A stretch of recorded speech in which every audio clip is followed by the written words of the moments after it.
Bonjour à tous. Aujourd'hui, nous nous retrouvons durant quelques minutes pour échanger sur la gestion des problèmes et surtout savoir comment la mettre en place dans EasyVista. Au sens utile, un problème est un incident un peu différent puisqu'il est plutôt régulier et qui va concerner plusieurs utilisateurs. Par ailleurs, nous allons plutôt parler de solutions de contournement dans un premier temps pour limiter l'impact auprès de l'utilisateur et non pas de résolution directe, parce que par définition, nous ne savons pas précisément ce qu'il y a et nous avons besoin d'émettre une analyse et un diagnostic. Je prends l'exemple de ce ticket qui est dans ma base où nous parlons d'un problème applicatif avec des erreurs de connexion constatées sur SharePoint. Ces erreurs sont régulières, reviennent pour plusieurs utilisateurs. J'ai donc enregistré un problème pour pouvoir analyser, traiter et limiter l'impact auprès des utilisateurs.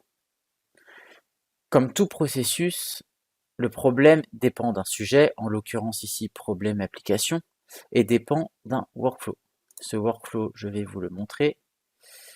Il a différentes étapes que nous allons devoir créer en fonction de nos besoins. Ici, j'ai créé 6 étapes.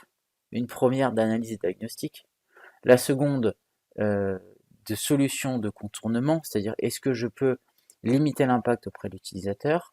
Si oui, je vais alors créer une erreur connue qui sera à charge du ou des responsables de la gestion des problèmes pour pouvoir tracer.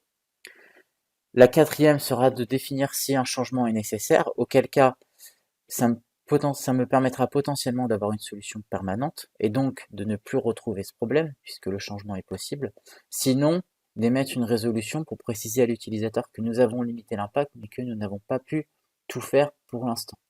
Effectivement, il arrive qu'un problème puisse revenir sur plusieurs mois et donc nous allons quand même essayer petit à petit de tenir au courant les utilisateurs. Comme vous le voyez ici, il n'y a qu'un intervenant qui est le gestionnaire des problèmes, il peut y en avoir évidemment plusieurs. L'idée est d'avoir côté problème un ou plusieurs référents qui vont suivre le processus global et faire le lien avec les équipes. Tant les équipes métiers pour celles qui seraient concernées et les équipes techniques, en l'occurrence les experts, pour régler ces problèmes. Les experts peuvent aussi intervenir directement dans le processus, mais nous allons essayer de concentrer plutôt ici sur un ou deux intervenants directs. Donc pour le mettre en place, avant de créer ce ticket, il m'a fallu faire deux choses. D'une part, créer mon workflow. Le workflow à créer va se trouver dans références, autres références et dans workflow opération. Je précise opération puisqu'un problème est au sens EasyVista un processus de type opération. Il va donc se retrouver, le module de gestion des problèmes va donc se retrouver dans le service opération, problèmes et erreurs connues. J'aurai donc ici, je peux suivre les problèmes et les problèmes de mes groupes. Donc revenons au workflow, je retrouve ici 3 workflows de problèmes dans mon exemple. Je peux en fonction en créer plusieurs effectivement si j'ai différentes étapes à respecter. Parfois peut-être qu'un problème applicatif n'a pas besoin d'émettre une erreur de création connue. Mais j'en aurais besoin pour un problème plutôt matériel ou réseau. Réseau parce que par exemple j'ai un problème sur mon infra et je sais que en attendant que le serveur remarche, je vais pouvoir passer par un autre serveur. Une fois que j'ai créé mon problème avec les étapes qui m'intéressent, on va ouvrir le workflow problème réseau pour vous montrer à quoi il ressemble et quelles étapes on retrouve. Là en l'occurrence on n'aurait eu qu'une étape. Il suffit donc d'ajouter tout simplement via le bouton nouveau, en partant d'un workflow déjà existant, toutes les étapes dont j'ai besoin. Là-dessus, plutôt standard. Une fois que le ou les workflows sont créés en fonction de mes besoins, je vais pouvoir créer les sujets. Tous les sujets concernés se retrouvent dans les catalogues des problèmes. C'est un catalogue à part puisque pour créer un problème, il faut déjà partir d'un ou plusieurs incidents. Ou éventuellement d'une demande de service, mais c'est en effet plus rare. Ici, vous voyez, j'ai 4 entrées dans le catalogue des problèmes. Je pourrais en avoir plus, je pourrais en avoir moins, tout dépend de mon organisation et de l'arbre que j'ai envie de créer. Ici, j'ai 4 sujets. Si je prends l'exemple du sujet bureautique, je vais retrouver les éléments suivants. Donc le nom du libellé, le code qu'on va conseiller parce que ce sera peut-être plus simple pour la recherche, et donc de mettre dans le workflow concerné. En l'occurrence, tous les problèmes de type bureautique vont pointer vers le workflow problème autre. Je peux potentiellement autoriser le changement de groupe si je veux préciser qui va traiter ce problème. Ici, il n'y a pas de groupe responsable parce que de toute façon, tout est géré au niveau du workflow. Mais je pourrais très bien, avec un workflow unique et en fonction des sujets, avoir différents intervenants, notamment au niveau des experts techniques.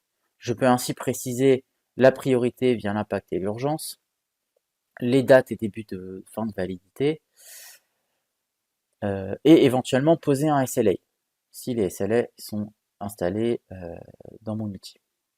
Une fois que ceci est créé, je vais pouvoir directement créer des tickets. C'est-à-dire que je pourrais appeler depuis un ticket d'incident un problème avec le sujet qui m'intéresse. Vous avez l'option dans les assistants, quand je vais sur les problèmes, quand je vais sur mon incident, via l'assistant, je vais pouvoir créer mon problème. Je vais prendre ici par exemple un incident de poste de travail et je vais cliquer, vous le voyez, sur nouveau problème. Ça veut dire que je vais expliquer que j'ai un incident de poste de travail, mais j'ai surtout un problème parce que pour l'instant, là où l'incident il y a une analyse et une résolution, je n'ai pas cette étape de résolution.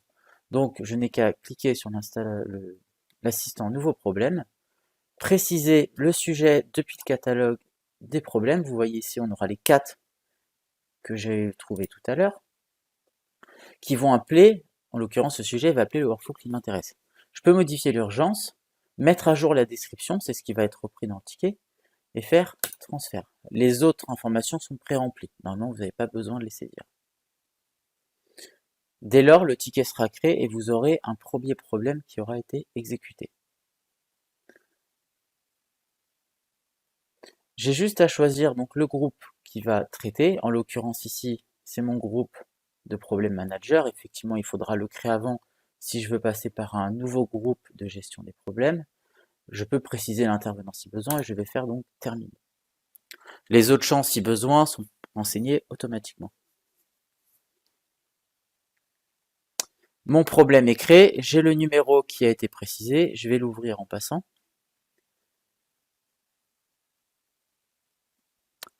Et donc, je me retrouve avec mon problème qui a repris le titre de l'incident que j'ai créé et qui est parti donc en étape d'analyse et résolution, qui était donc la première étape du workflow que nous avons eu précédemment.